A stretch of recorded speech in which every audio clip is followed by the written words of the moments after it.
أو غير جاد لابد أن يكون إخراج قوات أجنبية بشكل كامل سبقا والآن نكرر هذا. وليس هذا فقط، احنا نكون نحقق سيادة بلد بشكل كامل حتى هاي الامور اللي الان نتكلم عنها، حصر السلاح بيد الدوله، هنالك احنا الاقتصاديه والاموال الان تحت بنك الفدرالي هو اسير عند الاخرين.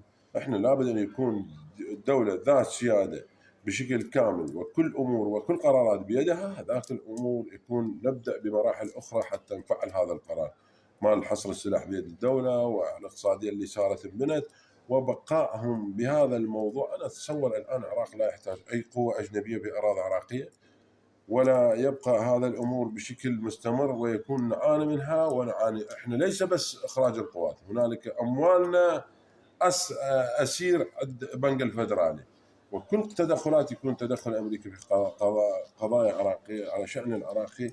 فنتصور هذا لابد أن يكون نطلع منها إن شاء الله عن قريب عاجل.